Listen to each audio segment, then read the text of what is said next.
Hello everyone. तो प्यारे बच्चों, हम लोग पढ़ रहे हैं एटॉमिक स्ट्रक्चर, एटम्स के बारे में पढ़ रहे हैं। और बेसिकली एटम को आप क्या कर सकते हो, इस चैप्टर को दो पार्ट में बांट सकते हो। एक जो पार्ट है इसमें हम लोग एटॉमिक स्ट्रक्चर के बारे में पढ़ते हैं कि हमारे एटम का स्ट्रक्चर कैसा है। एटम का स्ट्रक्चर कैसा है इन द सेंस कि एटम के अंदर जो पार्टिकल्स हैं कौन कौन से, इलेक्ट्रॉन, प्रोटॉन और न्यूट्रॉन, इसका अरेंजमेंट कैसा है, ये हम लोग पढ़ते हैं एटॉमिक स्ट्रक्चर में। ठीक है। एटॉमिक स्ट्रक्चर के बाद दूसरा पार्ट जो आता है वो है एक्सरे। ठीक है। तो इसके दो मेजर पार्ट है, एक में है एटॉमिक स्ट्रक्चर और दूसरा एक्सरे। ठीक है। तो आज जो है हमारा पहला वाला पार्ट फिनिश हो जाएगा, यानी एटॉमिक स्ट्रक्चर के बारे में। ठीक है। तो एटॉमिक स्ट्रक्चर के लिए दो इम्पोर्टेंट क्या बोलते हैं मॉडल आए। एक जो है, वैसे तो कई सारे आए, उनमें से दो इम्पोर्टेंट थे। एक थे रदरफोर्ड मॉडल और दूसरा बोर्स मॉडल। ठीक है। तो हम लोग रदरफोर्ड मॉडल फिनिश कर चुके हैं, बोर मॉडल हम लोग पढ़ रहे थे। बोर मॉडल के थ्रू हमने देखा कि इसका एक अपना स्टेशनरी ऑर्बिट होता है, स्टेबल ऑर्बिट होता है ना। और ये एनर्जी तभी रेडिएट करता है, रेडिएशन तभी छोड़ता है जब ये हायर एनर्जी स्टेट से लोअर एनर्जी स्टेट में आता है। अदरवाइज ये कोई रेडिएशन नहीं छोड़ता है, जिसके वजह से हमें लाइन स्पेक्ट्रम मिलता है, कंटिन्यूअस स्पेक्ट्रम नहीं मिलता है। आगे बात समझ में आपको? ठीक है। तो हमने देखा कि भाई जो ऑर्बिट होंगे इलेक्ट्रॉन के वो सर्कुलर होंगे, और हर एक ऑर्बिट का रेडियस क्या होगा, उस ऑर्बिट में उसका स्पीड क्या होगा, उस ऑर्बिट में उसका एंगुलर मोमेंटम क्या होगा, ये सारी चीजें हमने देखा है ना। फ्रीक्वेंसी क्या होगा, टाइम पीरियड क्या होगा, एवरीथिंग वी अंडरस्टूड। ठीक है। कुछ एग्जांपल्स देख लेते हैं और फिर आगे बढ़ेंगे। ठीक है।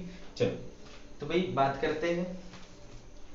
एक एग्जांपल दिख रहा है मुझे, कहा जा रहा है बच्चे कि the electron in a hydrogen atom makes a transition and from n1 to n2। ठीक है। इलेक्ट्रॉन जो है वो n1 स्टेट से n2 स्टेट में जाता है। ठीक है। इलेक्ट्रॉन जो है वो n1 स्टेट से n2 स्टेट में जाता है। आगे बात समझ में? और ये n1 और n2 क्या है? प्रिंसिपल क्वांटम नंबर है of the two energy states. assume Bohr's model to be valid.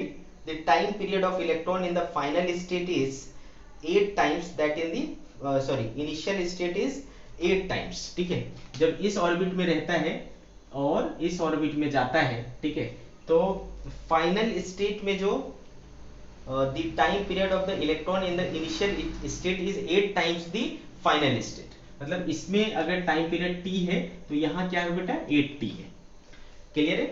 फिर से मैं क्वेश्चन बोल रहा हूं कि एक इलेक्ट्रॉन जो है वो n1 एनर्जी स्टेट से n2 एनर्जी स्टेट में जाता है। n1 और n2 क्या है? प्रिंसिपल क्वांटम नंबर है। ये इनिशियल हो गया और ये फाइनल हो गया। बोला जा रहा है कि इनिशियल ऑर्बिट में जो उसका टाइम पीरियड ऑफ रिवॉल्यूशन होता है वो फाइनल का 8 टाइम्स है। ठीक है। फाइनल का 8 टाइम्स है। आगे पूछा जा रहा है कि what are the possible values of n1 and n2। what are the possible values of n1 and n2। ठीक है। और ये भी आपको दे दिया गया है बेटा कि ये हाइड्रोजन एटम की बात कर रहा है। क्या है ये? H एटम है। ठीक है बेटा, क्या है? H एटम है। तो आपको पता है बच्चे, आपको पता है कि टाइम पीरियड का क्या फॉर्मूला आया था? टाइम पीरियड का फॉर्मूला आया था n³/z², है ना। Directly time period is directly proportional to n³/z², है ना। ये था। मैंने आपको अक्सर बोला कि ये जो बड़े बड़े फॉर्मूले आते हैं उसका ज्यादातर यूज नहीं होता है। यूज जनरली क्या होता है, जो उसके वेरिएबल टर्म्स हैं वो यूज होते हैं। यहाँ जनरली क्या वेरी करता है बेटा? n और z। ठीक है। तो टाइम पीरियड जो है वो n³/z² के प्रोपोर्शनल है। और चूंकि मैं हाइड्रोजन एटम की बात करता हूँ, Z1 हो जाता है, तो therefore T directly proportional to क्या हो जाएगा? n³, है ना। तो यहाँ से आपको समझ में आ रहा है बेटा कि जो T1 होगा वो डायरेक्टली प्रोपोर्शनल टू n1 का क्यूब होगा, और T2 जो होगा वो डायरेक्टली प्रोपोर्शनल टू n2 का क्यूब होगा, है ना। इन दोनों को डिवाइड करेंगे तो T1/T2 जो आएगा वो आएगा n1/n2 का क्यूब। और देखो T1 आपको क्या बोल दिया है? 8t है, और T2 क्या है? t है। ठीक है। इक्वल्स टू n1/n2 का होल क्यूब। ये t कैंसिल हो गया बेटे। 8 equals to n1 by n2, therefore n1 equals to क्या हो गया बेटे, क्यूब लग जाएगा है ना, क्यूब हो जाएगा तो ये क्यूब रूट 2 हो जाएगा। तो n1 इक्वल्स टू क्या हो जा रहा है, ट्वाइस ऑफ n2 है ना, n1 equals to twice of n2। आगे बात समझ में। तो यहाँ से आप देख लो, अगर मैं n2 इक्वल टू क्या रखूंगा बेटा 1, तो n1 बराबर क्या हो जाएगा 2। अगर मैं n2 इक्वल्स टू रखूंगा 2, तो n1 इक्वल्स टू क्या हो जाएगा 4। तो इस तरीके से आप रखते चले जाओगे। n3 इक्वल्स टू 3, तो n1 इक्वल्स टू क्या हो जाएगा 6। ठीक है, तो 1 2 हो सकता है, 2 4 हो सकता है, 3 6 हो सकता है, ऐसा। ठीक है, आगे बात समझ में आपको क्लियर है। तो ये रहा आपका n1 और n2 की पॉसिबल वैल्यूज। ठीक है, n1 और n2 की पॉसिबल वैल्यूज। ठीक है, क्लियर है। ऐसे ही सिंपल एक क्वेश्चंस आते हैं इस चैप्टर से, एक और देख लें। चलो एक और देख लेते हैं।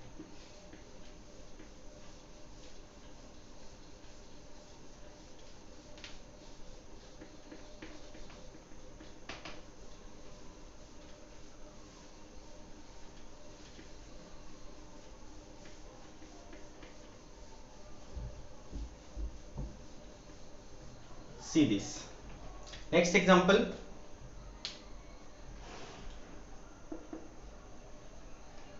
कह रहा बेटा, what is the angular momentum of an electron? What is the angular momentum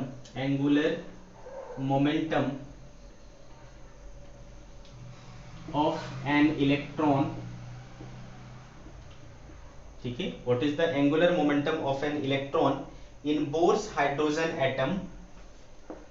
In Bohr's hydrogen atom whose energy is minus 3.4 electron volt, minus 3.4 electron volt. ठीक है, तो ये सवाल रहा आपका, एंगुलर मोमेंटम निकालने बोल रहा है। ठीक है, तो चलो बच्चे, आपने पढ़ा है फॉर एच एटम एनर्जी का फॉर्मूला क्या आया था बेटा, minus 13.6 by n square electron volt. ठीक है, तो यहाँ पर आपको एनर्जी कितना दिया हुआ है, minus 3.4 electron volt, minus 13.6 electron volt upon n square. ठीक है, electron volt minus minus cancel हो गया, तो एन स्क्वायर इक्वल्स टू आ जाएगा 13.6 अपॉन 3.4। तो ये देखो 4 बार में क्या हो जा रहा है, कैंसिल हो जा रहा है, एन इक्वल टू क्या आ जाएगा बेटा 2। तो यहां से मुझे ये समझ में आ गया कि नंबर ऑफ ऑर्बिट जो है वो कौन सा है, सेकेंड ऑर्बिट है ना। कौन सा ऑर्बिट में है, सेकेंड ऑर्बिट की बात करी जा रही है। तो सेकेंड ऑर्बिट की एंगुलर मोमेंटम निकालनी है, तो आपको पता है बेटा एल बराबर क्या होता है, एन एच बाई 2 पाई, है ना, बोर्स ने यही बताया था। तो इसमें एन कितना आया है 2, तो रख दो 2, तो 2h बाई 2 पाई, 2 कैंसिल हो गया, h by pi. This is angular momentum, है ना। ये उस ऑर्बिट की एंगुलर मोमेंटम है जिसकी एनर्जी कितनी है, माइनस 3.4 इलेक्ट्रॉन वोल्ट है हाइड्रोजन एटम के लिए। ठीक है, तो आसानी से बन जाते हैं ऐसे क्वेश्चन। ओके, तो ये रही कहानी बेटा। अब देखो आगे बढ़ाते हैं अपने टॉपिक को। अब बोर ने अपने थर्ड पोस्टुलेट में क्या कहा बेटे, कि जब एक इलेक्ट्रॉन हायर एनर्जी स्टेट से लोअर एनर्जी स्टेट में जाता है ना, इलेक्ट्रॉन जब हायर एनर्जी स्टेट से लोअर एनर्जी स्टेट में जाता है तो वो अपनी एनर्जी क्या करता है ना, वो अपनी एनर्जी को एमिट करता है in the form of radiation. Radiation के फॉर्म में वहां से एनर्जी निकलती है। ठीक है, तो वो जो रेडिएशन निकलेगा वो किसके टर्म में निकलता है बेटा, फोटोन के टर्म में निकलता है ना। फोटोन के पास क्या होता है, एक पर्टिकुलर वेवलेंथ होता है, एक पर्टिकुलर फ्रीक्वेंसी होता है। कितना होगा इस चीज को देखना, लेट्स सी। ठीक है, वेवलेंथ ऑफ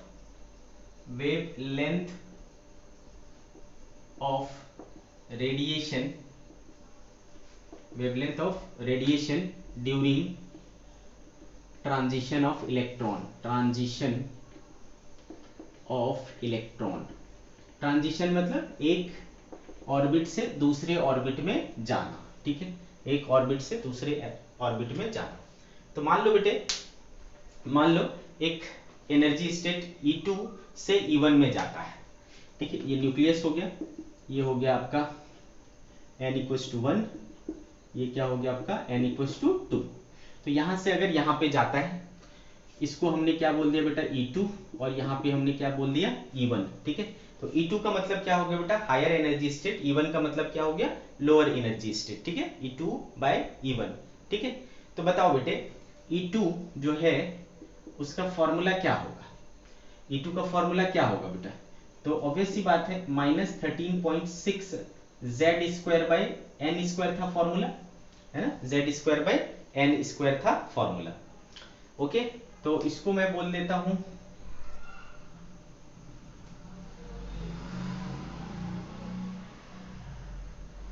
अच्छा बेटा, ये मैं क्या बोल रहा हूं, ये यहां से यहां जा रहा है, ठीक है, यहां से यहां जा रहा है, क्लियर है।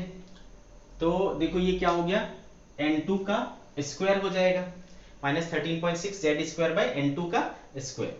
सिमिलरली यहाँ का एनर्जी क्या हो जाएगा बेटा -13.6 जेड स्क्वायर बाई N1 का स्क्वायर, ठीक है, जेड स्क्वायर बाई N1 का स्क्वायर। तो यहाँ पर चेंज इन काइनेटिक एनर्जी कितना है बेटा, मतलब gap sorry change in energy जो है ना, इनके बीच में गैप कितना है। तो क्या करूंगा,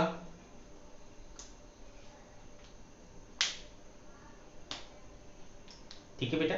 तो आपको पता है कि ये वाला क्या है बेटा, हायर एनर्जी स्टेट पर है, और ये क्या है लोअर एनर्जी स्टेट पर है, या इसको इस तरीके से बोले तो ज्यादा सही रहेगा, ये इसको मैं ई इनिशियल बोलता हूं, ठीक है, इनिशियल स्टेट है, यहां से यहां जाएगा, तो ये क्या हो गया बेटा फाइनल स्टेट हो गया, ठीक है। तो इसको मैं इनिशियल बोल देता हूं, इसको मैं फाइनल बोल देता हूं, तो ये क्या हो जाएगा इनिशियल, और ये क्या हो जाएगा फाइनल, ठीक है। तो चेंज इन एनर्जी जो है वो क्या होगा E final minus E initial, है ना। तो ई फाइनल देखो कितना है -13.6 Z square by N final का स्क्वायर, माइनस, है ना, ई इनिशियल कितना है -13.6 Z square by N initial का स्क्वायर, ठीक है। ऐसा हो गया बेटे, तो ये माइनस माइनस प्लस हो जाता है, देखो 13.6 जेड स्क्वायर मैं कॉमन ले लूंगा, क्या बचेगा बेटा 1 अपॉन एन आई का square minus 1 upon N final का स्क्वायर, ठीक है, 1 बाय एन फाइनल का स्क्वायर, ये हुआ चेंज इन एनर्जी। आगे बात समझ में। अब ये जो एनर्जी है वो क्या होता है बेटा, ये जो गैप है एनर्जी का, है ना, इतना एनर्जी क्या हो जाता है फोटोन के रूप में बाहर आता है, ठीक है, फोटोन के रूप में बाहर आता है। तो फोटोन के रूप में जो बाहर आएगा, तो फोटोन के पास एनर्जी क्या होती है क्वांटाइज्ड होती है, तो ये क्या हो जाएगा एच न्यू, तो ये बराबर हो जाएगा एच न्यू के। तो एच न्यू बराबर क्या हो गया बेटा 13.6 Z square 1 upon N initial का square plus minus 1 upon N final का स्क्वायर, ठीक है। अच्छा, या फिर हम इसको क्या लिख सकते हैं h c by lambda, h c by lambda equals to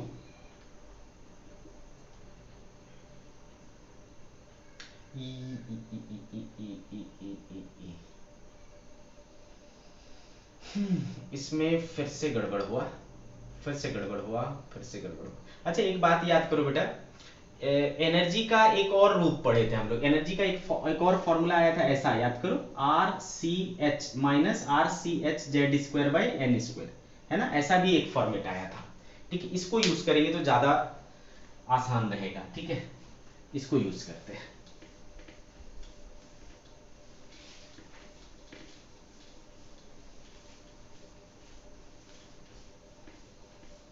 ठीक, तो मान लो बच्चे कि ये आपका न्यूक्लियस हो गया, ये फर्स्ट हो गया, ये सेकेंड हो गया, ठीक है। तो ये ई इनिशियल, ये ई फाइनल, यहाँ पर एन इनिशियल एन फाइनल, ठीक है। तो क्या फॉर्मूला है ई इनिशियल का, क्या हो जाएगा बेटा, ये हो जाएगा minus R C H Z square by N initial का स्क्वायर, और ई फाइनल हो जाएगा आपका minus R C H Z square by N final का स्क्वायर, ऐसा हो जाएगा।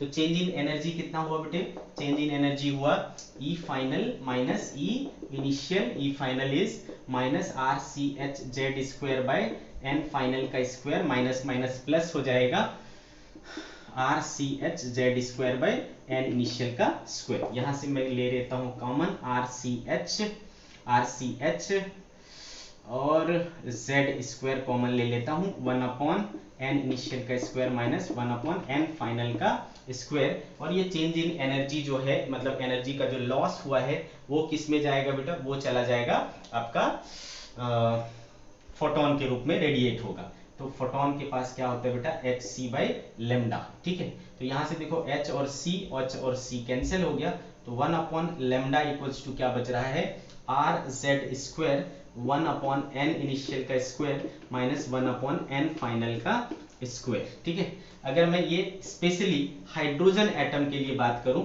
तो फॉर एच एटम z क्या हो जाता है बेटा 1, तो 1 बाई लेमडा इक्वल्स टू हो जाएगा r 1 अपॉन एन इनिशियल का square minus 1 upon N final का स्क्वायर। ठीक है, तो बेटा इसमें आपको पता है कि इनिशियल कौन होता है, इनिशियल कौन होता है, इनिशियल कौन होता है, इनिशियल कौन होता है, हायर एनर्जी स्टेट, और फाइनल कौन होता है, फाइनल कौन होता है, लोअर एनर्जी स्टेट। ठीक है ना, इनिशियल कौन है, हायर एनर्जी स्टेट, और फाइनल कौन है, लोअर एनर्जी स्टेट। आ रही बात समझ में? ठीक है, क्या गड़बड़ हुआ, फाइनल,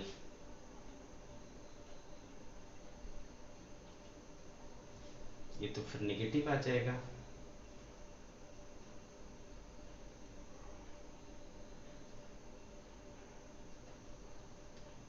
स्क्वायर,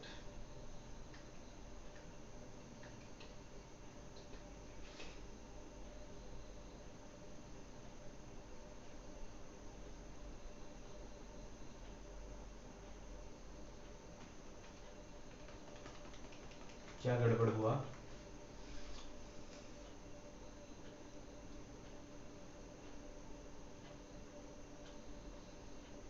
अच्छा यहाँ पे मैंने गड़बड़ किया बेटा, फिर से again I made a mistake.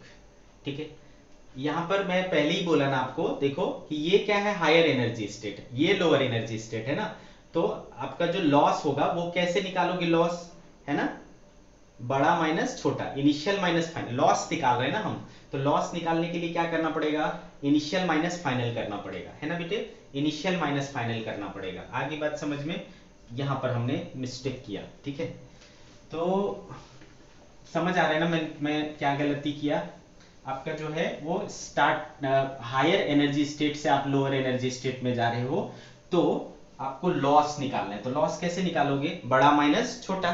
ठीक है, तो ये हो जाएगा आपका क्या, E initial minus E final, तो ई इनिशियल क्या है आपके पास, minus R C H Z square by N initial का स्क्वायर, माइनस माइनस करोगे तो प्लस हो जाएगा बेटा, R C H Z square by N final का स्क्वायर। ठीक है, तो यहां से मैं R C H Z square common लूंगा, 1 बाय एन फाइनल का square minus 1 upon N initial का स्क्वायर होगा। ठीक है, तो और ये जो एनर्जी रेडिएट होगा वो फोटोन के रूप में, तो h c by lambda, h c और एच सी कैंसिल हो जाएगा, 1 अपॉन लेमडा इक्वल्स टू क्या हो जाएगा, R Z square 1 upon N final का square minus 1 upon N initial का स्क्वायर। ठीक है, ऐसा हो गया। For H atom specially for hydrogen, ये जो z है वो क्या हो जाएगा, 1 हो जाएगा, therefore 1 upon lambda equals to हो जाएगा r 1 अपॉन n फाइनल का square minus 1 upon n initial का स्क्वायर। ठीक है, ये हो गया आपका फॉर्मूला वेवलेंथ निकालने के लिए। ठीक है, for wavelength r 1 by n final का square minus 1 upon n initial का स्क्वायर। तो n इनिशियल का मतलब क्या हुआ बेटा, n इनिशियल जनरली क्या रहेगा आपका, हायर एनर्जी स्टेट, है ना, हायर एनर्जी स्टेट, और n फाइनल मतलब क्या हुआ, लोअर एनर्जी स्टेट। ठीक है, तो n इनिशियल का मतलब हुआ जहां से जंप किया, और फाइनल क्या हुआ, जहां को जंप किया। ठीक है, हायर एनर्जी स्टेट से लोअर एनर्जी स्टेट में, कहीं कहीं पर आपको बुक में इसको इनिशियल को जो है चूंकि वो हायर रहता है, हायर एनर्जी स्टेट रहता है, उसको आपको n2 और लोअर को n1 ऐसा लिखा रहेगा, तो आपको समझ जाना है कि क्या बोल रहा है। तो 1 upon lambda equals to R into 1 by n f का square minus 1 by n i का स्क्वायर, ये फॉर्मूला हुआ, जिसमें r आपको पता है क्या कहलाता है, r इज रिडबर्ग कांस्टेंट, है ना, रिडबर्ग कांस्टेंट, जिसकी वैल्यू क्या होती थी 1.097 इंटू 10⁷ पर मीटर। ठीक है, 1.097 इंटू 10⁷ पर मीटर ये आर की वैल्यू होती है। ठीक है, तो इस फॉर्मूले से अपन क्या करते हैं, वेवलेंथ ऑफ रेडिएशन निकाल पाते हैं। वेवलेंथ निकाल सकते हैं तो अपन फ्रीक्वेंसी भी निकाल सकते हैं। तो ये बहुत इंपॉर्टेंट फॉर्मूला है, इसको हम लोग बामर्स एम्पिरिकल फॉर्मूला भी कहते हैं। ठीक है, बामर्स एम्पिरिकल फॉर्मूला भी कह सकते हैं इसको। ठीक है,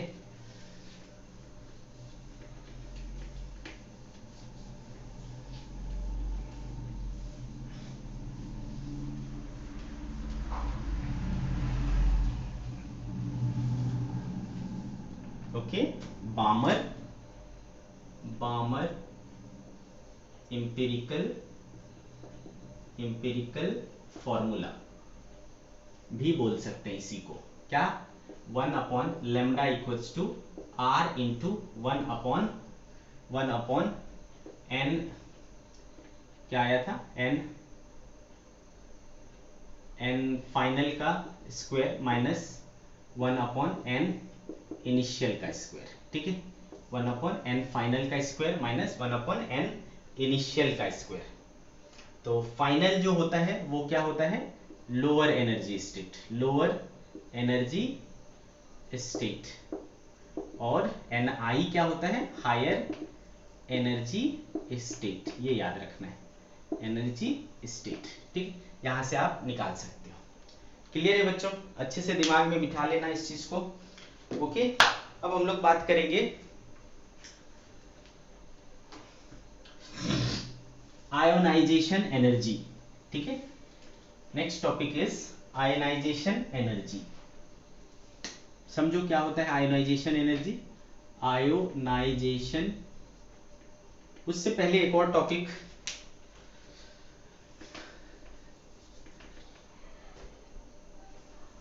energy level diagram. Energy level diagram, ठीक है, एनर्जी लेवल डायग्राम।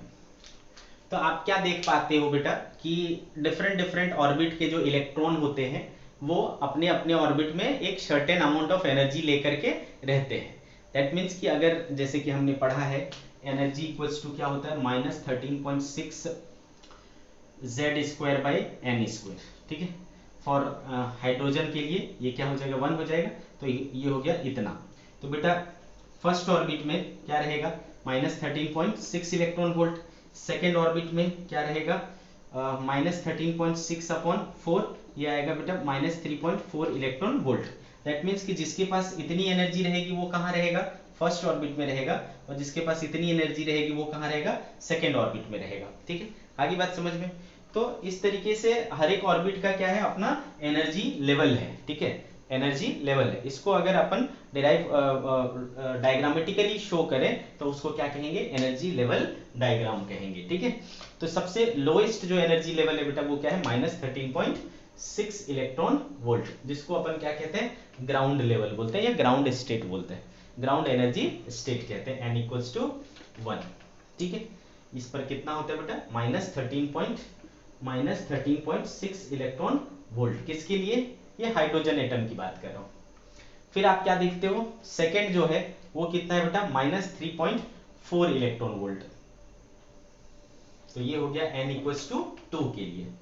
फिर आप देखोगे कि n इक्वल्स टू 3 के लिए वैसे ही आएगा, फिर n इक्वल्स टू 4 के लिए वैसे ही आएगा, फिर n इक्वल्स टू 5 के लिए वैसे ही आएगा, and then for n equals to infinity के लिए ऐसा -13.6 -3.4 इलेक्ट्रॉन वोल्ट, ये -1.51 इलेक्ट्रॉन वोल्ट, ऐसा -0.85 इलेक्ट्रॉन वोल्ट, इस तरीके से आता है। आप करके देखोगे है ना, L की वैल्यू 1, N की वैल्यू 2, N की वैल्यू 3, N की वैल्यू 4, इस तरीके से रखते जाओगे तो ऐसा आता है। ठीक है बच्चे, तो इस तरीके से जब हम अरेंज करते हैं तो इसको क्या कहते हैं, एनर्जी लेवल डायग्राम कहते हैं। ठीक है, अब आप देखो बेटा कि मैंने हर एक दो लेवल्स के बीच में बराबर की डिस्टेंस नहीं रखी है, पहले ज्यादा फिर कम फिर और कम फिर और कम फिर और कम, ऐसा करके लिया है। क्यों ऐसा लिया है, इक्वल क्यों नहीं लिया, क्योंकि ये एनर्जी लेवल के बीच का जो स्पेसिंग है वो बराबर नहीं हो सकता। क्यों नहीं हो सकता, क्योंकि इसके बीच का जो डिस्टेंस है ना वो एनर्जी गैप को दिखाता है। तो देखो इसके और इसके बीच में एनर्जी का गैप कितना है ना, तो दिस माइनस, इन दोनों में हायर कौन है बेटा, बड़ा कौन है, ये है ऑब्वियसली, है ना, क्योंकि नेगेटिव में छोटा वाला ज्यादा होता है, ठीक है, तो ये ज्यादा है, तो दिस माइनस दिस करोगे तो आपको देखो क्या आएगा, 10.2 इलेक्ट्रॉन वोल्ट आएगा। तो इनके बीच में जो गैप है वो 10.2 इलेक्ट्रॉन वोल्ट का है, बट इनके बीच में देखोगे तो ये है ना 1.6 1 पॉइंट समथिंग के आसपास आ रहा है, तो ये देखो इससे बहुत कम है एनर्जी गैप, ठीक है, तो इसका जो ये गैप रहेगा वो कम रहेगा, इनके बीच में और भी कम है, इनके बीच में और भी कम है, तो ये गैप चूंकि कम होते चले जाता है इसलिए हम इसके बीच के गैप को कम करते चले जाते हैं, ये इक्वली स्पेस्ड नहीं रहेंगे, ठीक है, एनर्जी लेवल्स जो है एनर्जी लेवल डायग्राम में वो इक्वली स्पेस्ड नहीं रहेंगे, बिकॉज ये जो उनके बीच का गैप है, स्पेस है, वो किसको शो करता है, एनर्जी डिफरेंस को शो करता है, एनर्जी गैप को शो करता है, जैसे जैसे ऊपर जाते जाएंगे वो हायर एनर्जी स्टेट्स को शो करता चला जाता है। जब आप इन्फिनिटी पे चले जाओगे एंड इन्फिनिटी रखोगे तो ई क्या हो जाएगा बेटा, जीरो, मतलब जो इनफाइनाइट एनर्जी स्टेट होता है वहां पर एनर्जी क्या हो जाती है, जीरो हो जाती है, क्लियर है, ठीक है, तो ये कहलाती है बेटा एनर्जी लेवल डायग्राम। अब इसके बाद हम लोग बात करेंगे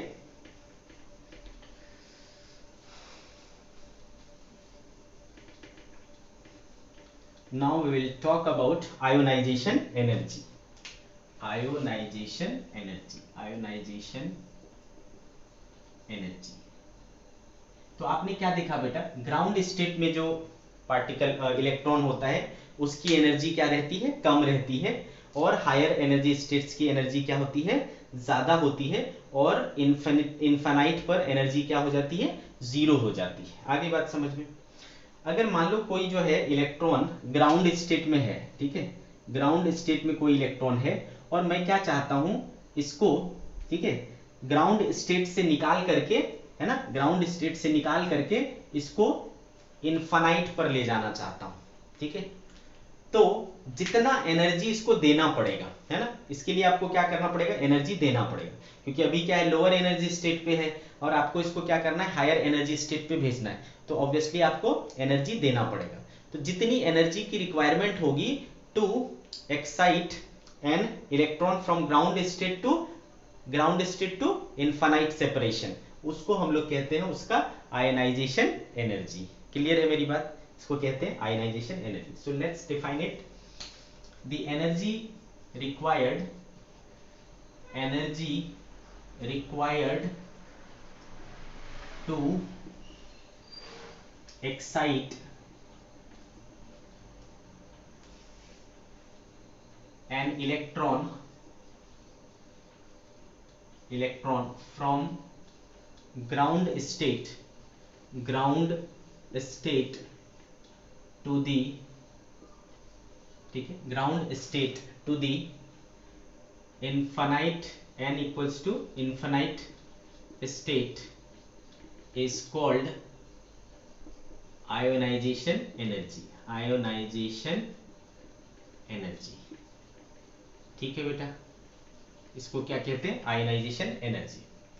तो आपको दिख रहा है कि यहां पर इसके पास कितना है, -13.6 इलेक्ट्रॉन वोल्ट है और मुझे क्या करना है, कुछ एनर्जी देना है ना, जो एनर्जी दूंगा उसको क्या कहूंगा, आयनाइजेशन एनर्जी, ठीक है, तो टोटल एनर्जी अभी कितनी हो गई बेटे, इतनी हो गई, है ना, -13.6 प्लस IE, और फाइनली जब यहां चला जाएगा तो उसकी एनर्जी क्या हो जाएगी, जीरो। तो यूज करो एनर्जी कंजर्वेशन, ठीक है, फ्रॉम एनर्जी कंजर्वेशन क्या हो जाएगा बेटा, -13.6 plus ionization energy equal to zero, therefore देखो आयनाइजेशन एनर्जी कितना आया, 13.6 इलेक्ट्रॉन वोल्ट, ठीक है, तो इसकी कंडीशन में, है ना, हाइड्रोजन एटम के केस में देखो आयनाइजेशन एनर्जी क्या आ रहा है, 13.6 इलेक्ट्रॉन वोल्ट आ रहा है, ठीक है, तो समझ गए आप आयनाइजेशन एनर्जी क्या होता है, ग्राउंड स्टेट से निकाल करके इनफाइनाइट सेपरेशन तक ले जाने में जो एनर्जी देनी पड़ेगी, है ना, उसको वो कहलाता है आयनाइजेशन एनर्जी, ठीक है।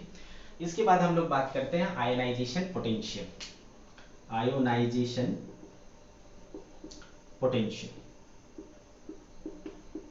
Okay, ionization potential. अब देखो बेटा, इस इलेक्ट्रॉन को एनर्जी देनी है ना, इस इलेक्ट्रॉन को एनर्जी देनी है। इलेक्ट्रॉन को एनर्जी कैसे दे सकते हो?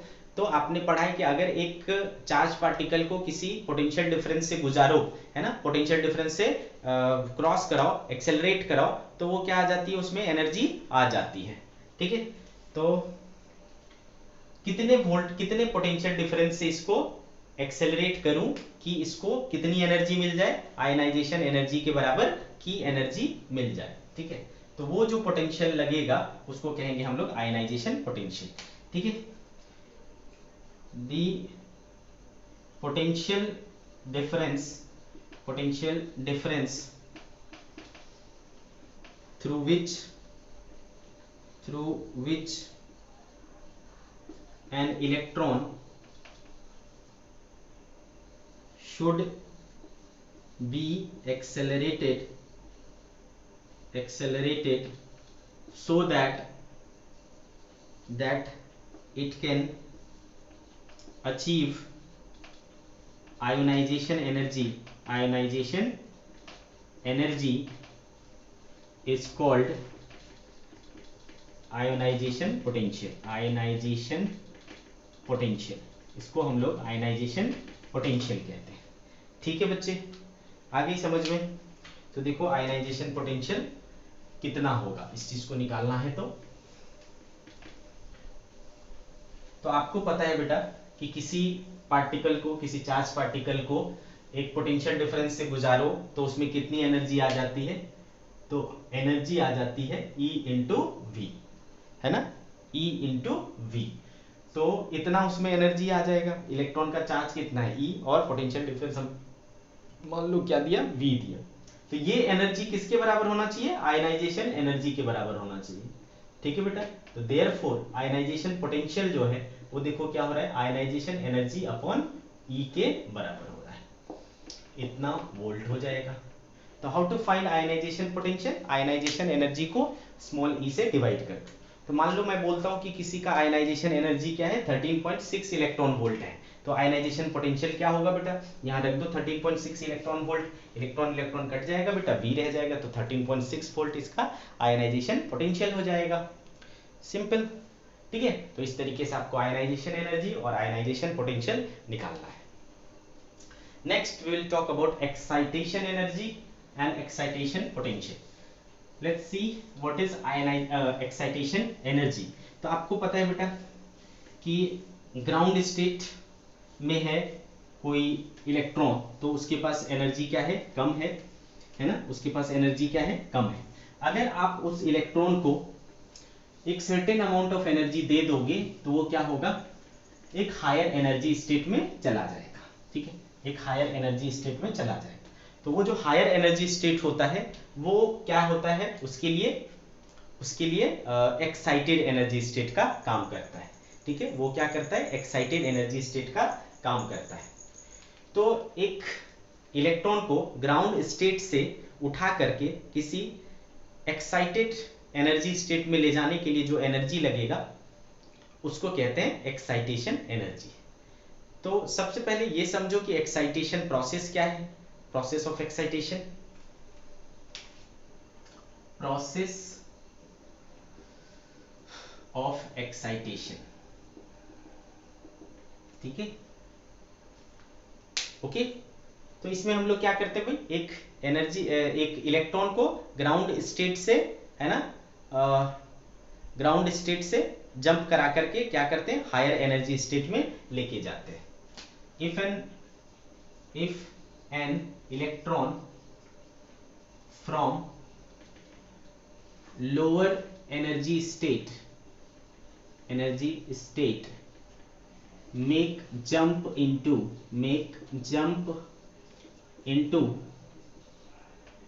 higher energy state,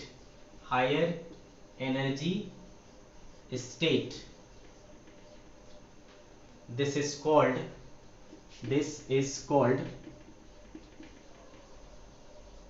process of excitation।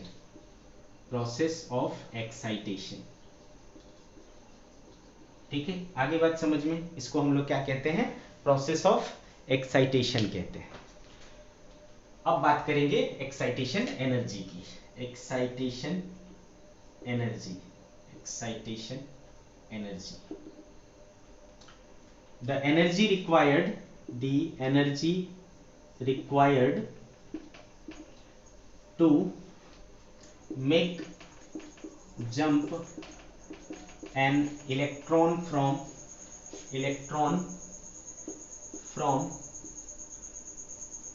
energy required to make jump an electron from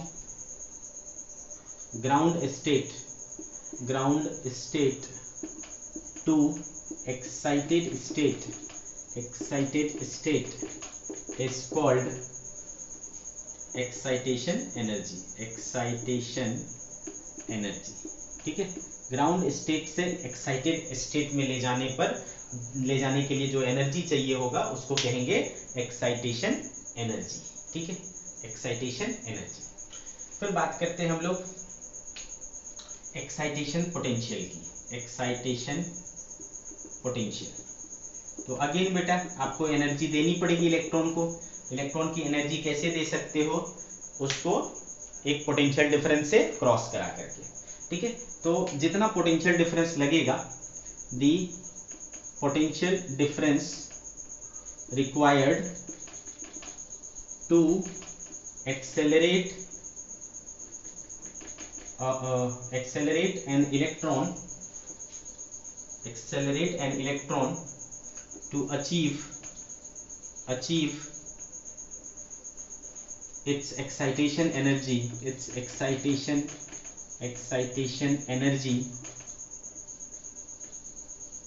called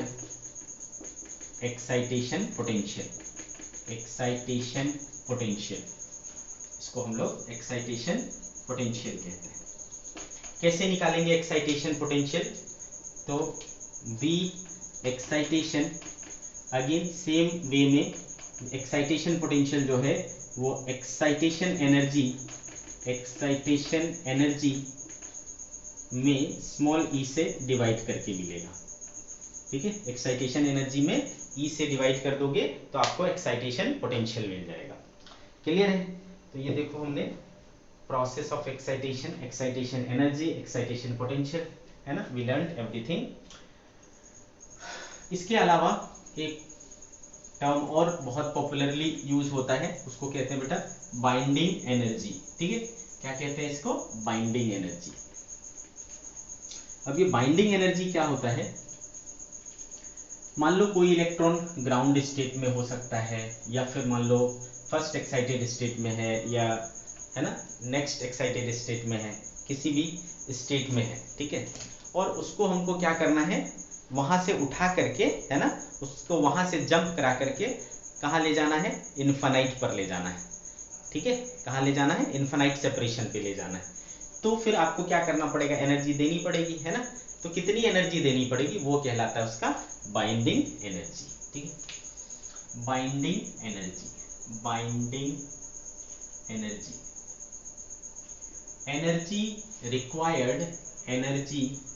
required to make jump an electron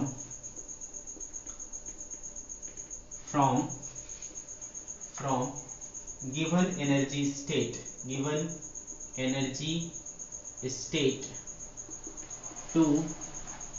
to infinite is called binding energy. ठीक है, क्या कहते हैं? Binding energy of that electron. ठीक है, binding energy of that electron. समझ गए इस बात को? तो भाई बाइंडिंग एनर्जी और आयनाइजेशन एनर्जी में क्या अंतर रहा?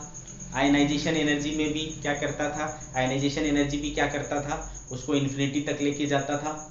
और बाइंडिंग एनर्जी भी क्या कर रहा है? उसको इन्फिनिटी तक लेके जा रहा है. तो फर्क क्या है? फर्क बस इतना है कि आयनाइजेशन एनर्जी में हम लोग क्या करते थे? ग्राउंड स्टेट से उठा करके इन्फिनिटी पर ले जाते थे. बट इसमें बाइंडिंग एनर्जी में किसी भी वो जिस स्टेट में है वहां से उठा करके वो ग्राउंड में हो सकता है, वो n=1 में हो सकता है, n=2 में हो सकता है, n=3 में हो सकता है, किसी में भी हो सकता है। वहां से उठा करके जब हम इन्फिनिटी पर ले जाने की बात करेंगे तो वो उसका कहलाएगा बाइंडिंग एनर्जी। ठीक है, तो ये डिफरेंस होता है इन दोनों के बीच में। So we understood the binding energy also. ठीक है, आगे बात समझ में। चलो अब हम लोग क्या करेंगे बेटा, अब देखो जो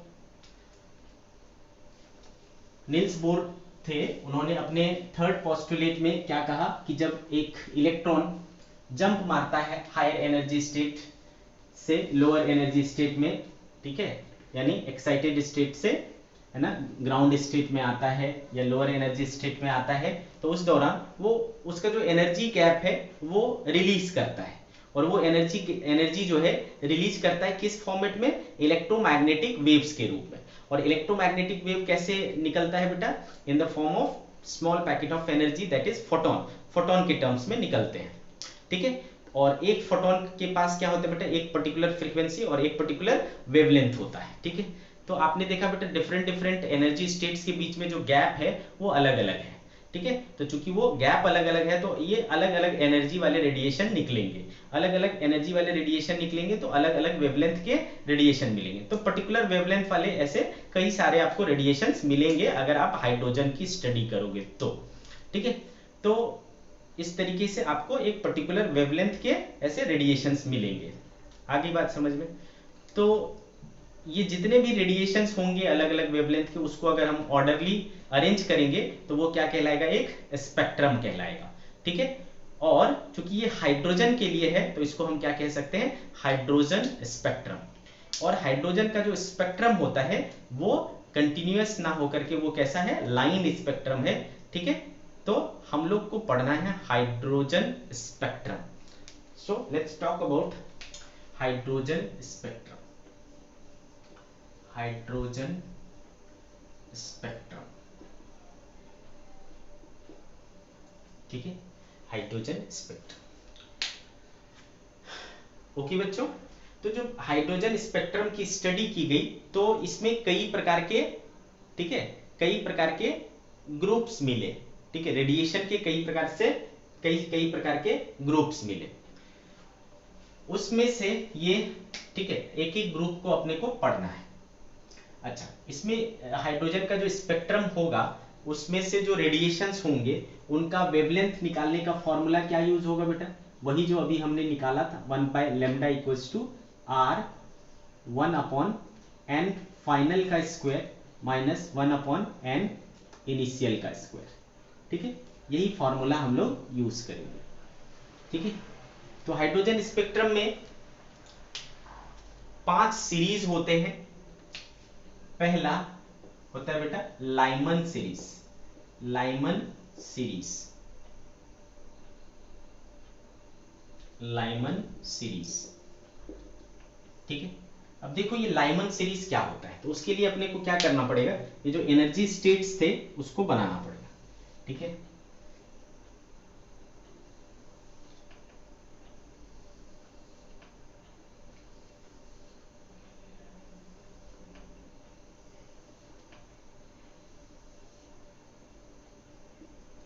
ठीक है, इस तरीके से मैंने बनाया। तो ये क्या है बेटा, n=1, n=2, n=3, n=4, n=5, n=6, n=7, n=infinity, ऐसा। तो ऐसे मैंने कई सारे, है ना, अपने एनर्जी लेवल को बना लिया। तो ये क्या है बेटा, ग्राउंड स्टेट है, ये आपका first excited, second excited, third excited, ऐसे एनर्जी स्टेट्स हैं। ठीक है, तो लाइमन सीरीज क्या होता है, लाइमन सीरीज आपको कैसे मिलता है, अगर कहीं से भी इलेक्ट्रॉन जंप मार के फर्स्ट ऑर्बिट में आए, ठीक है, कहीं से भी जंप मार करके वो इंफिनिटी से जंप मार के आए, या फिर इससे जंप मार के आए, या फिर इससे जंप मार के आए,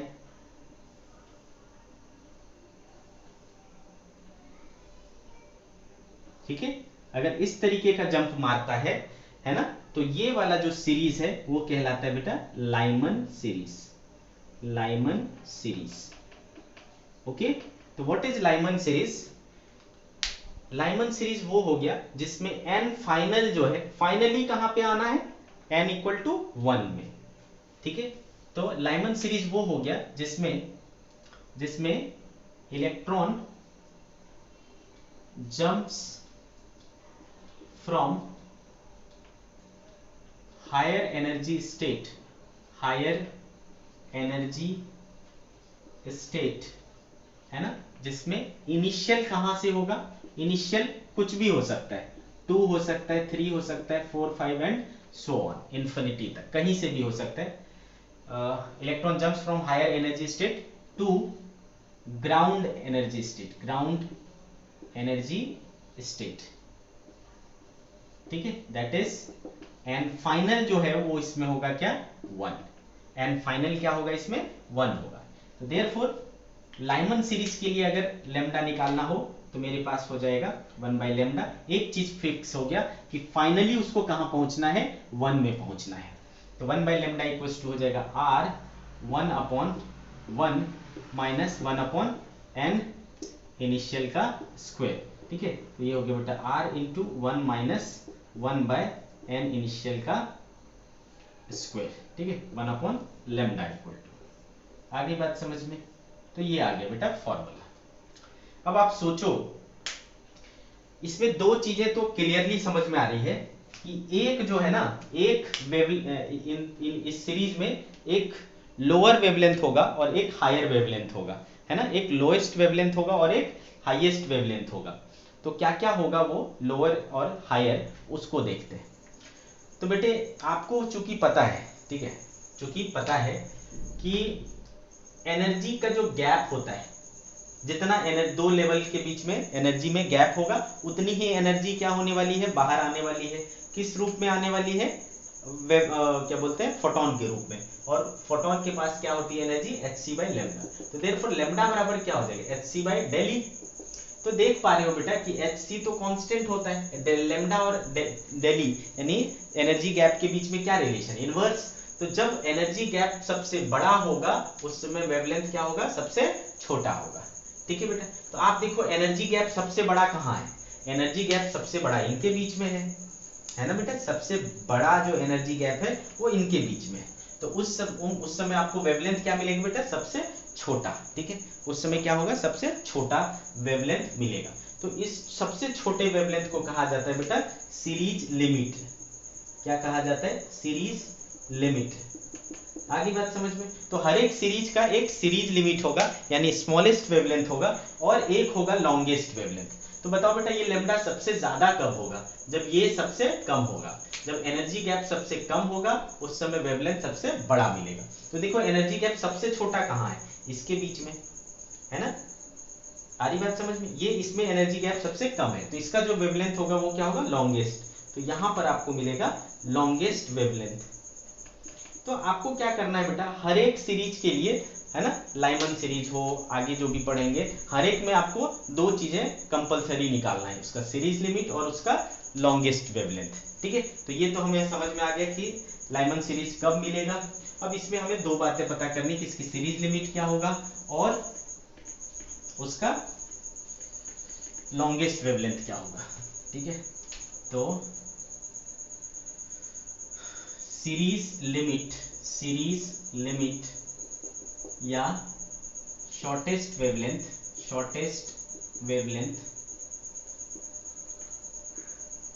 of Lyman series,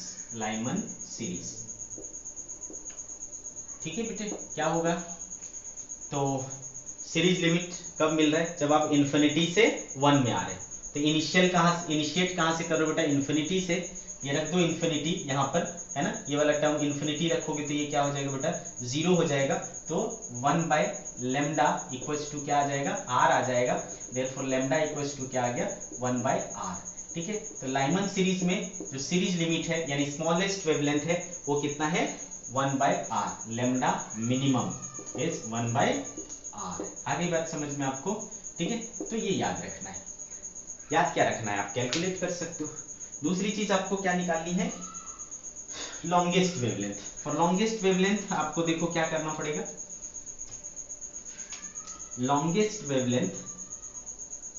longest wavelength of Lyman series. ठीक है बेटे, तो फॉर लॉन्गेस्ट वेवलेंथ आप देख पा रहे हो कि आपको क्या करना पड़ेगा, शॉर्टेस्ट स्मॉलेस्ट गैप रखना पड़ेगा। स्मॉलेस्ट गैप क्या होगा बेटा, जस्ट ऊपर वाले से आना पड़ेगा फिर, है ना। तो इस समय आपका जो इनिशियल होगा वो 2 होगा और फाइनल क्या होगा 1। ठीक है, तो आपका 1 by lambda equals to R 1 minus 1 upon initial कहां से करना पड़ेगा, 2 से का स्क्वायर करोगे तो 4 हो जाएगा, तो 1 माइनस 1 बाई 4 तो ये हो जाएगा 3 बाई 4, तो 3r by 4। Therefore lambda equals to क्या हो जाएगा 4 बाय 3r, है ना, 4 by 3r। This is lambda max. तो मैक्सिमम वेवलेंथ जो आपको मिलेगा, लॉन्गेस्ट वेवलेंथ जो आपको मिलेगा लाइमन सीरीज में, वो है 4 by 3r। Minimum 1 by r, maximum 4 by 3r। आगे बात समझ में आपको, बहुत अच्छे। तो ये हुआ बेटा लाइमन सीरीज। इसके बाद दूसरा सीरीज होता है, कहलाता है बेटा बामर सीरीज। ठीक है, दूसरा बामर सीरीज है, हर किसी में करना वही है, बहुत इजी है। अच्छा, लाइमन सीरीज के बारे में एक और चीज याद रखो, तो आपने देखा कहां से कहां तक है ना, 1 बाय आर से लेकर के, है ना, 1 बाय आर से लेकर के आपने देखा, जो भी है क्या आया था, आई डोंट रिमेम्बर इट। तो बेटा उसके बीच में सारे वेवलेंथ इस सीरीज के होंगे। ठीक है, तो जब देखा गया कि इसका वेवलेंथ कहां से कहां तक है, तो ये पाया गया कि इसका रेंज जो है वो यूवी रेज के रेंज में पड़ता है। ठीक है, तो ये भी याद रखना है, नोट करके मैं लिखाता हूं, note. Lyman series lie into the ultraviolet region, UV region में आता है। ठीक है, यूवी रीजन में आता है। ठीक है, आगे बात समझ में, ये भी याद रखना है। तो ये हुई कहानी लाइमन सीरीज की। अब हम लोग बात करेंगे बेटे बामर सीरीज की। ठीक है,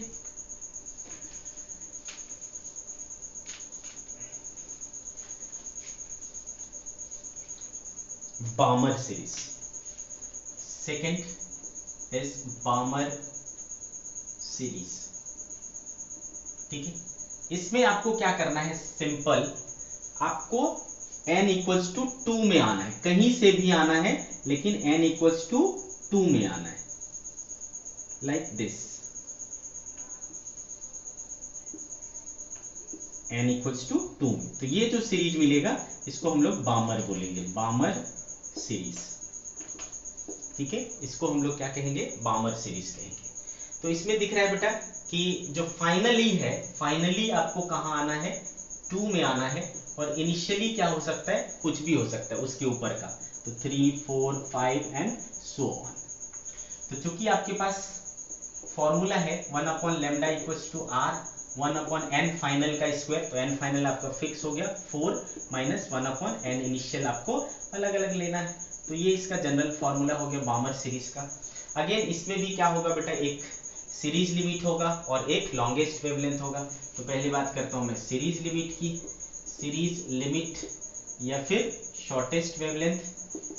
शॉर्टेस्ट वेवलेंथ आप अब अंडरस्टूड हो जाना कि मैं अभी बामर की बात कर रहा हूं। तो वेवलेंथ है ना, तो क्या हो जाएगा बेटा 1 upon lambda equals to r 1 upon 4 minus. ठीक है, तो आपको शॉर्टेस्ट वेवलेंथ कब मिलता है बेटा, जब एनर्जी गैप मैक्सिमम होता है। एनर्जी गैप मैक्सिमम कब होगा, जब इन्फिनिटी से आओगे, तो यानी स्टार्ट कहां से करना पड़ेगा, इन्फिनिटी से।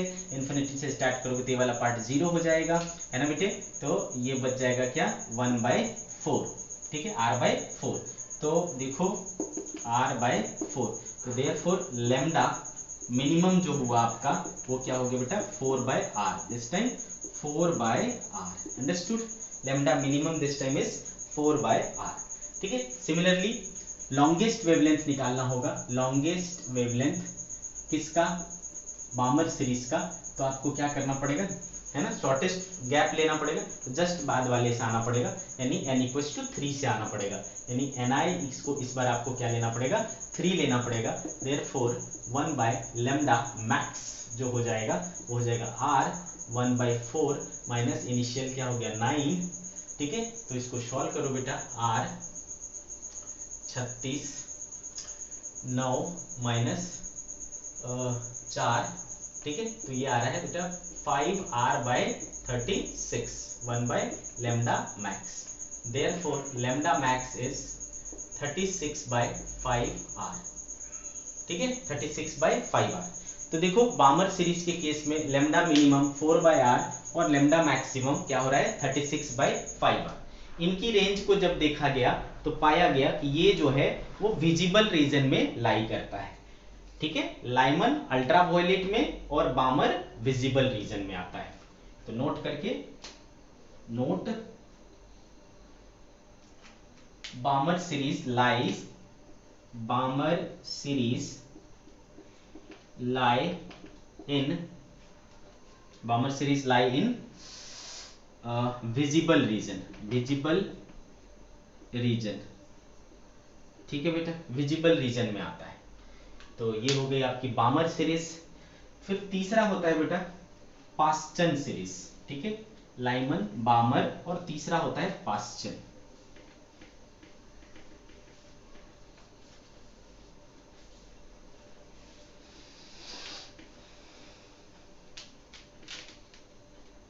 Third is Paschen,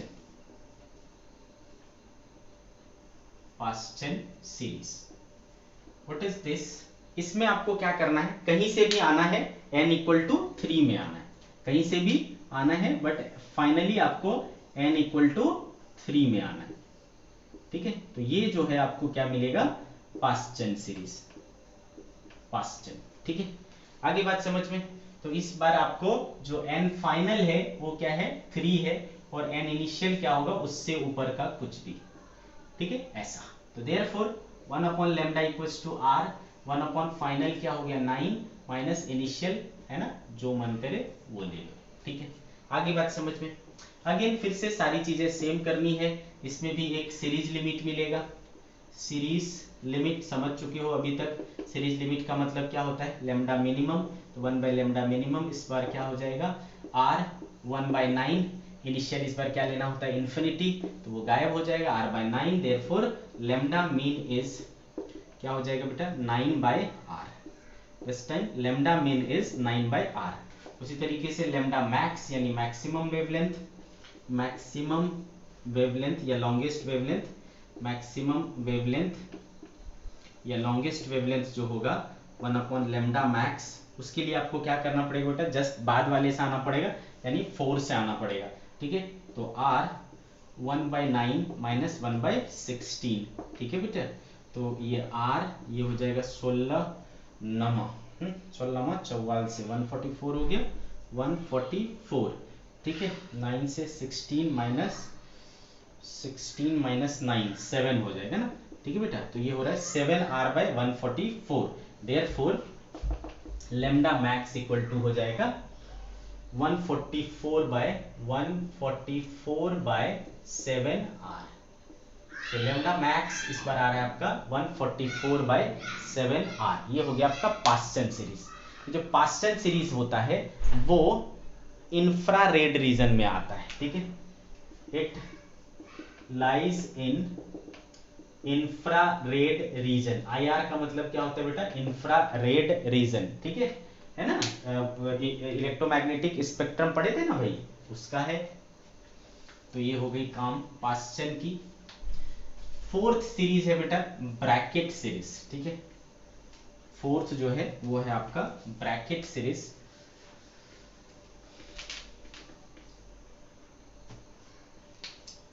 fourth is Brackett series. इसमें क्या होगा, कहीं से भी आएगा n = 4 में आएगा, ठीक है, कहीं से भी आएगा n = 4 में आएगा, तो ब्रैकेट सीरीज मिल जाएगा आपको, ठीक है। तो इसका मतलब हो गया बेटा जो n फाइनल है वो 4 है, और n इनिशियल जो है वो 5 6 कुछ भी हो सकता है, ठीक है।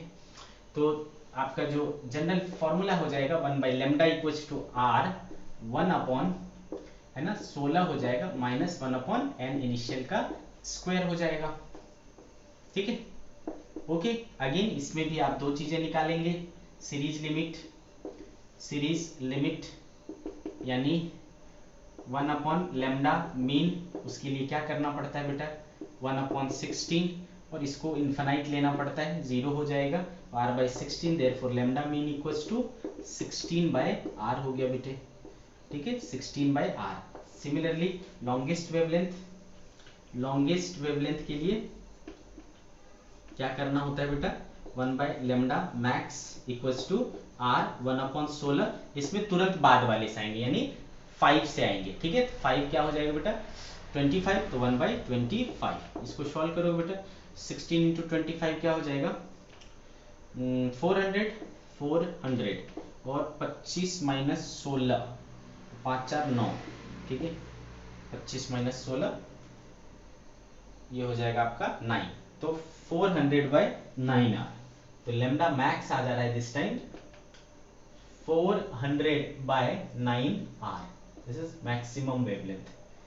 ओके, ये जो है ये भी इंफ्रारेड में आता है, it also lies in IR region, ठीक है ये भी इंफ्रारेड रीजन में आता है, ब्रैकेट सीरीज, ठीक है। इसके बाद पांचवा सीरीज है उसको कहते हैं हम लोग पीफंड सीरीज।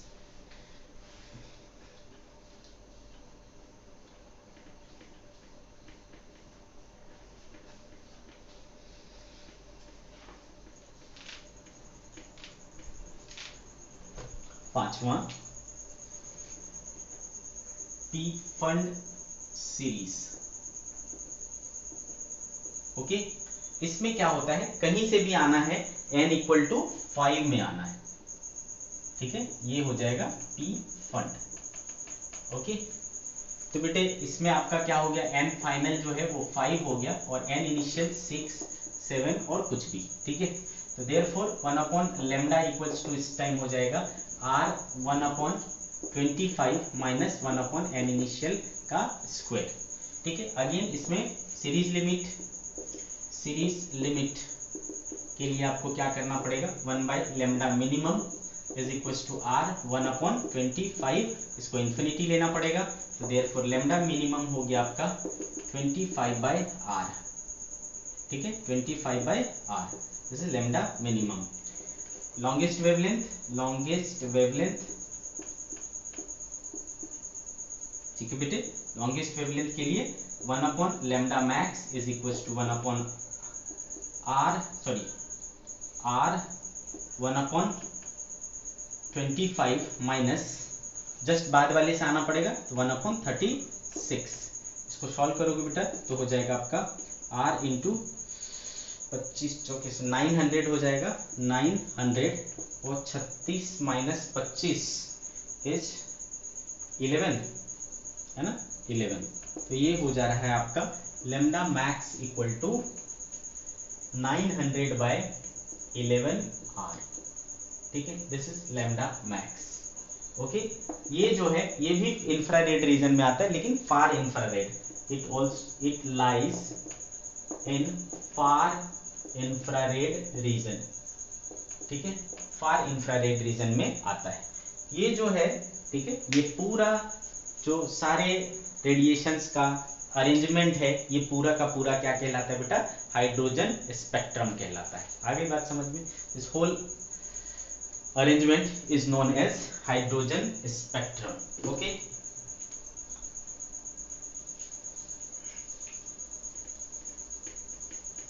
तो ये हुई भाई हाइड्रोजन स्पेक्ट्रम की बात कंप्लीट हुई।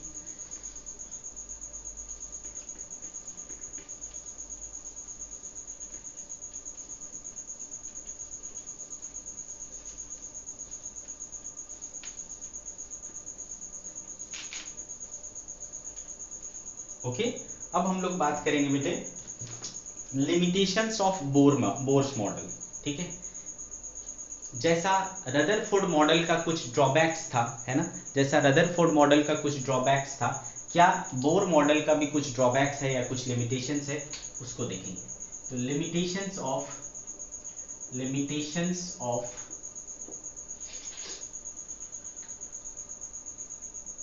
बोर एटॉमिक मॉडल, तो इसकी सबसे बड़ी डिमेरिट या ड्रॉबैक बोल लो वो ये था कि इनका जो मॉडल था वो हाइड्रोजन लाइक एटम के लिए ही वैलिड था।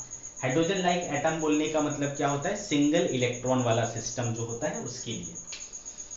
It was valid only for H like atom, hydrogen like atom के लिए ही ये वैलिड था। ये इसका सबसे बड़ा ड्रॉबैक था।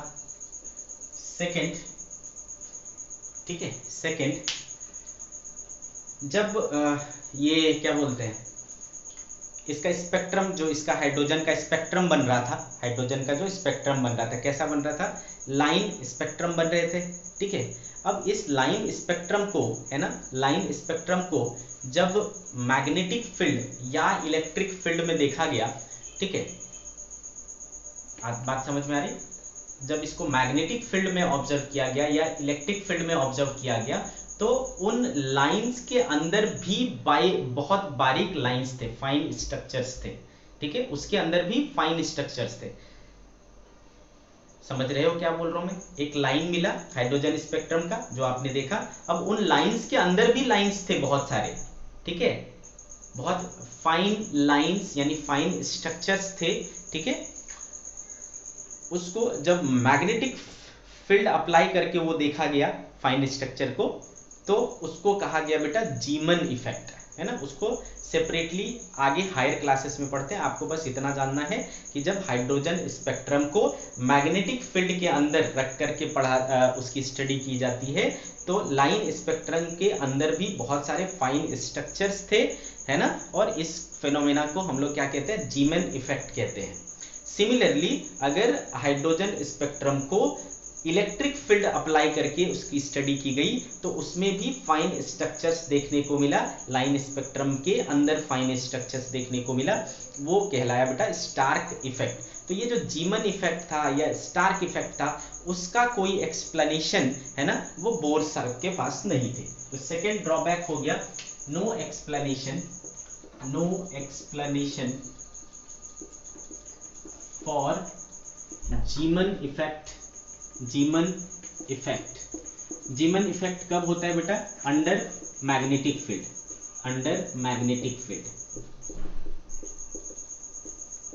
एंड स्टार्क इफेक्ट ये कब होता है बेटा, अंडर इलेक्ट्रिक फील्ड, ठीक है। इनका कोई एक्सप्लेनेशन उनके पास नहीं था। तीसरा उन्होंने ये बोल तो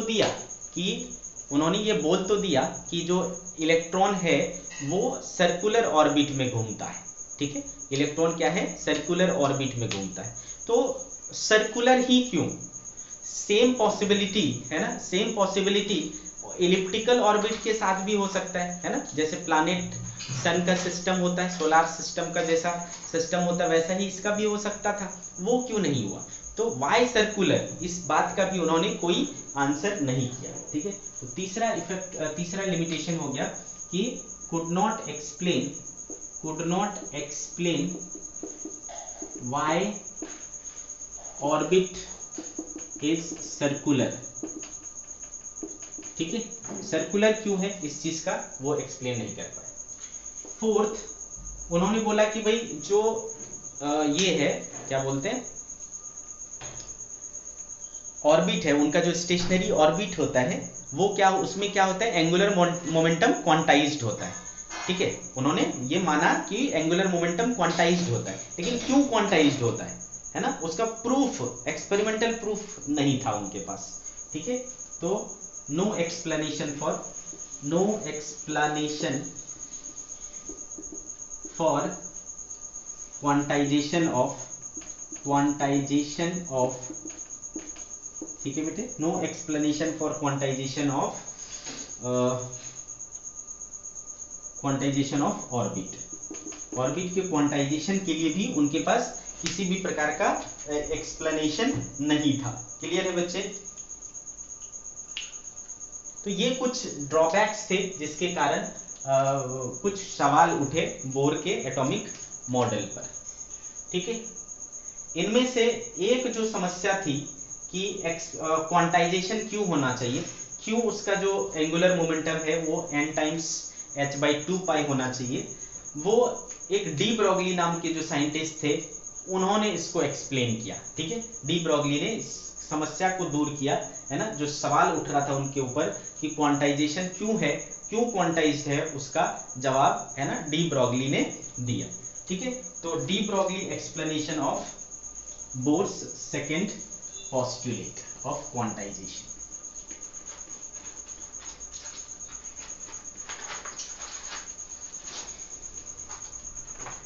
डी ब्रॉगली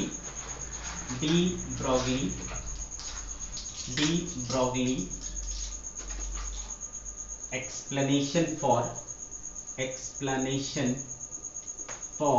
ठीक है बेटा, de Broglie explanation for bore second postulate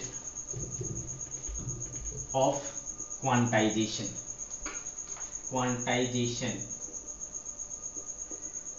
ठीक है, इन्होंने इसको एक्सप्लेन किया और बहुत अच्छे ढंग से एक्सप्लेन किया। कैसे? उन्होंने बोला बेटा कि ये जो न्यूक्लियस है वो पॉजिटिवली चार्ज है और इलेक्ट्रॉन क्या होता है, इसके चारों तरफ घूमता है। ठीक है भाई, इलेक्ट्रॉन इसके चारों तरफ घूमता है, तो घूम रहा है, इसका मतलब मोशन कर रहा है। इलेक्ट्रॉन इज अंडर मोशन, है ना, इलेक्ट्रॉन चार्ज पार्टिकल है, चार्ज पार्टिकल मोशन में है। इतनी बात समझ में आ गई। इलेक्ट्रॉन पार्टिकल है, पार्टिकल मोशन में है, मोशन में है तो मोमेंटम है इसके पास, है ना बेटे, इसके पास मोमेंटम है। तो डी ब्रॉगली के पहले का जो काम है उसको याद करो। इन्होंने क्या बोला था कि जो एक मूविंग बॉडी होती है उसके साथ एक वेव एसोसिएटेड होता है, जिसको क्या कहते हैं, मैटर वेव्स कहते हैं। ठीक है बेटा, आगे बात समझ में। तो ये जो मूविंग इलेक्ट्रॉन है उसके साथ क्या है, वेव्स एसोसिएटेड है। ठीक है बेटे, इसके साथ क्या है, वेव एसोसिएटेड है ना। जब इलेक्ट्रॉन मूव कर रहा है तो उसके साथ साथ एक वेव मूव कर रहा है। ये वेव कैसे मूव कर रहा है, तो ध्यान दें। ठीक है, ये वेव हो सकता है इस तरीके से मूव कर रहा हो,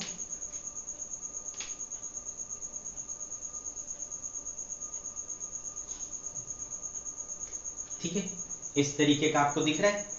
ओके, तो आपको क्या दिख रहा है, या फिर, है ना, इस तरीके का। क्लियर?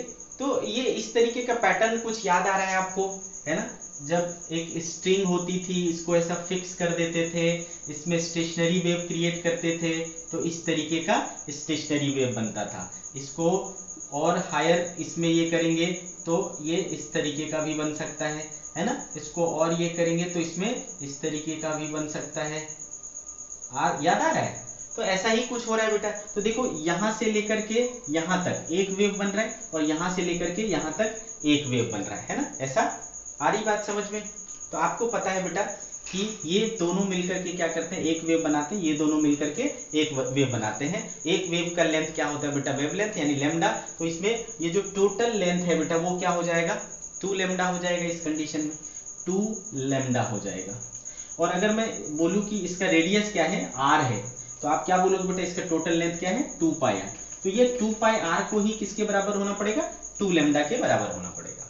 ठीक है, तो उनका कहना था, है ना, डी ब्रॉगली का कहना था कि जो इलेक्ट्रॉन मूव कर रहा है, रिवॉल्व कर रहा है, उसके साथ जो वेव एसोसिएटेड है, मैटर वेव एसोसिएटेड है ना, तो वो 2 पाई r में हमेशा क्या होगा, n टाइम्स लैम्डा, मतलब n नंबर ऑफ वेव्स बनेंगे हमेशा। मतलब जो उसमें वेव बनेंगे वो क्या रहेंगे, क्वांटाइज्ड रहेंगे। ठीक है, हमेशा इंटीजर नंबर ऑफ वेव्स बनेंगे, कभी भी आधा अधूरा वेव नहीं बनेगा। ठीक है, उनका कहना था कभी भी आधा अधूरा वेव नहीं बनेगा।